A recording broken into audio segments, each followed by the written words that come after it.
Hey, good afternoon, everyone. This is Muslim Marine Tayyib Rashid. I'm here at Jalsa, Canada, and you can see behind me there's plenty of people. We're all, this is a book stall here, and we're actually having a really great time. I came across this really impressive display here that I want to share with all my viewers here. So I'm going to this is actually the entire life of Prophet Muhammad. It has been a while, Connor. Glad to see you could make it. But I am going to display all of this for you, and I recommend that anybody who wants to know, who wants a really quick, short version of Prophet Muhammad's life, peace be upon him's life, here's a great way to start. So this is the life of Prophet Muhammad, peace and blessings of God be upon him.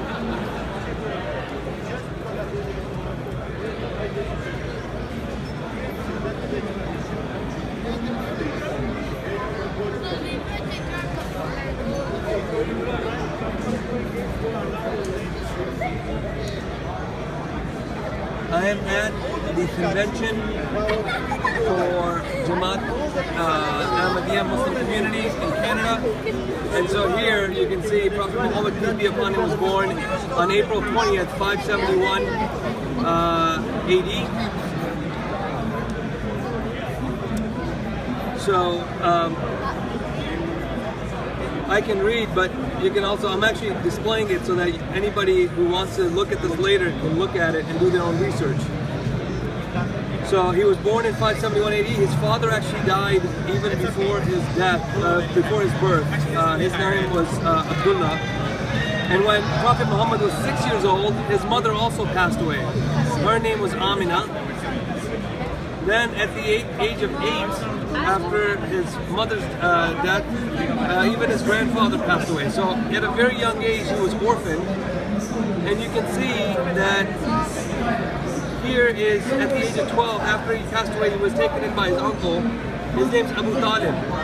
And Abu Talib happened to be a businessman. And so at the age of 12 is the first time he accompanied him on a trade.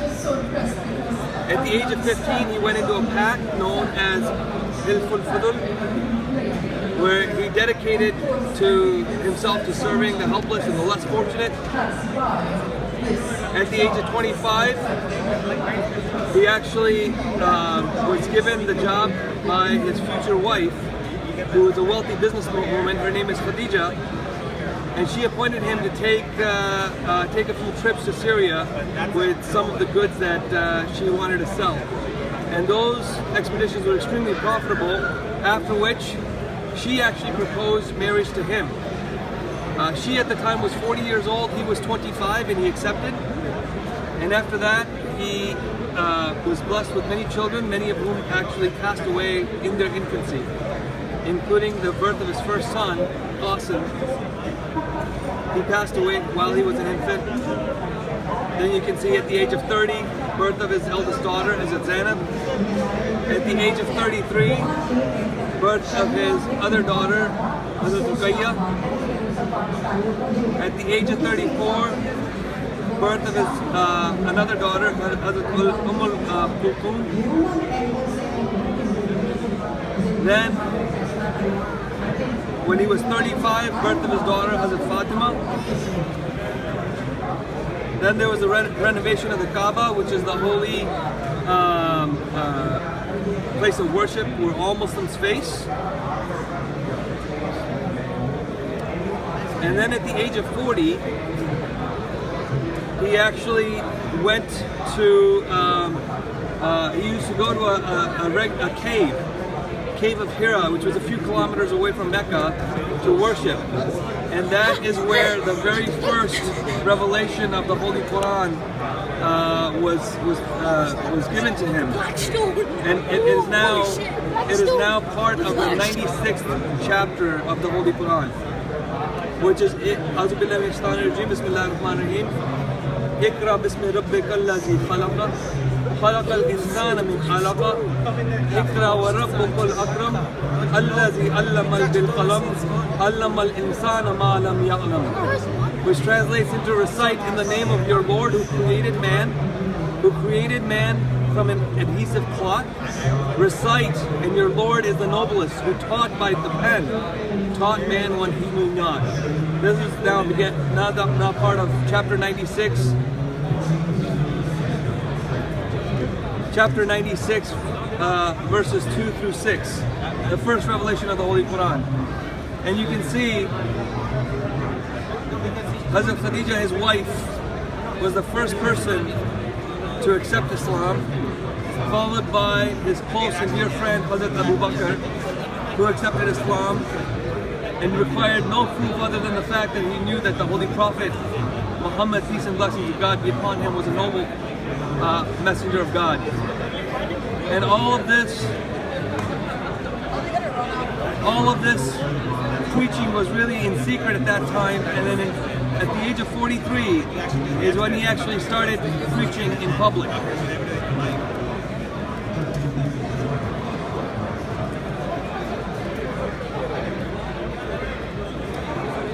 And then between 43 and 44 he continued to invite especially his nearest relatives to Islam. And then at the age of 44 is when he actually the Muslims were openly persecuted. Before this they were just laughed at, but after this point they were openly persecuted for their beliefs.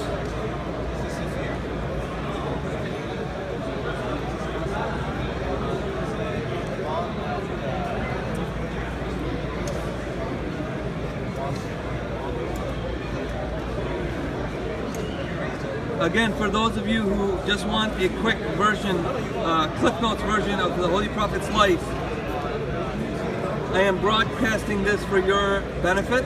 So hopefully, after you look at this, you'll see that the Holy Prophet Muhammad, peace and blessings of God be upon him, there's a reason why he is named the most influential man in the history of mankind by the guy's last name is Hart. I believe his first name is William. William Hart wrote a book about the 100 most influential people in history of mankind, and he put Prophet Muhammad, peace and blessings be upon him, as number one.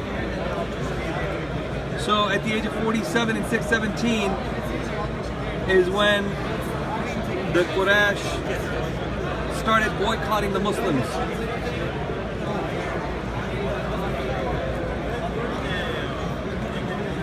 And because of that boycott, his uncle as well as his wife both passed away at the age of 49. He continued to preach.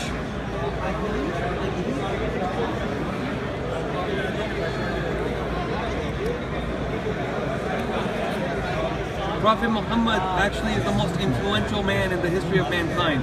This is not a Muslim declaration. It is actually, this was actually by a Western scholar, so you may want to look it up. So at 50, he had that vision of the spiritual journey.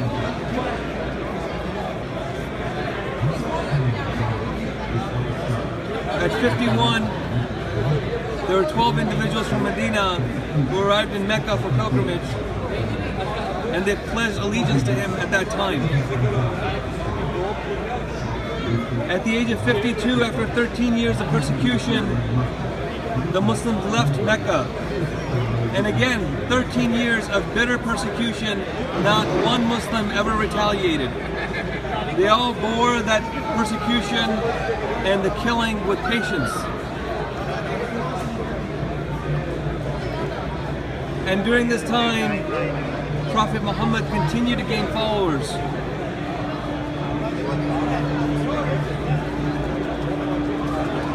At the age of 53, on September 24th, Prophet Muhammad, peace be upon him, arrived in Medina. He migrated from Mecca to Medina. And shortly thereafter, the mosque, Masjid Nabwi, was constructed.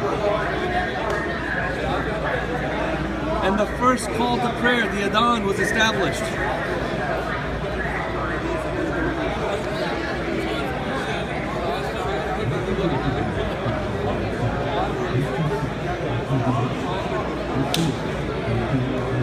And for those of you who don't know much about the US Constitution or don't know where that came from, the very first constitution known to mankind is known as the Charter of Medina or the Treaty of Medina.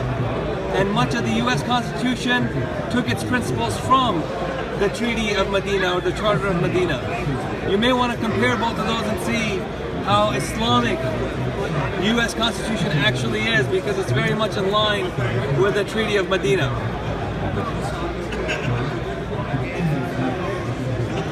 It is at this time, after 13 years of bitter persecution, that Muslims are finally given the permission to fight back. And the fighting back is only in self-defense.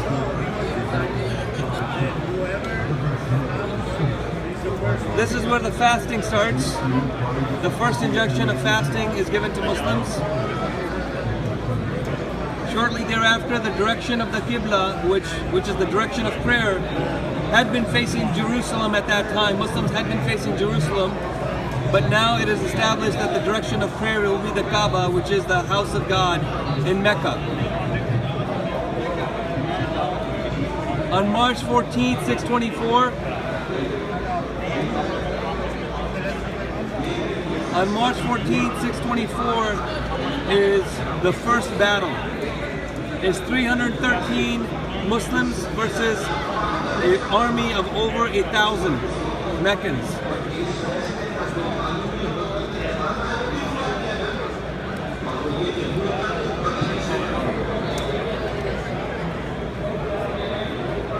At the age of 55, 1 year later, the Meccans return for another battle, and this is called the Battle of Uhud.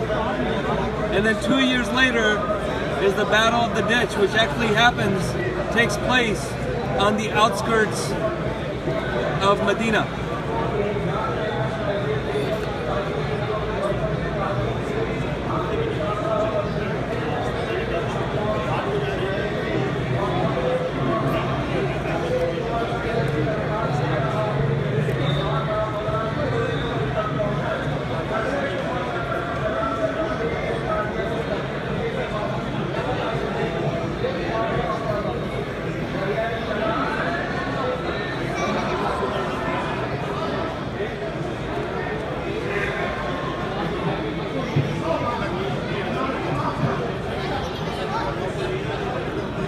The first Islamic Hajj is established in 631.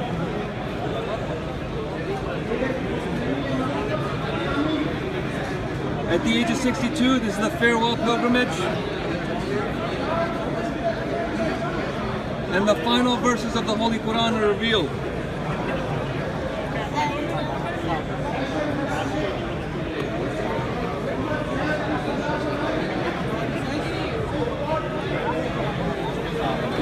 On March 14th, 632, the Holy Prophet, peace and blessings of God be upon him, falls ill. And then on May 26th is when he passes away.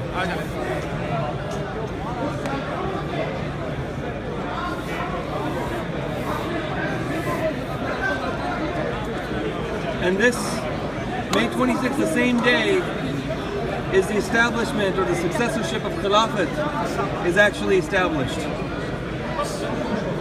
So that, my friends, is the quick version of the life of the Holy Prophet. I encourage you to go to www.muslimsforpeace.org and pick up a free copy of his full biography, and I assure you it's going to be a great read. Thank you. Have a wonderful evening.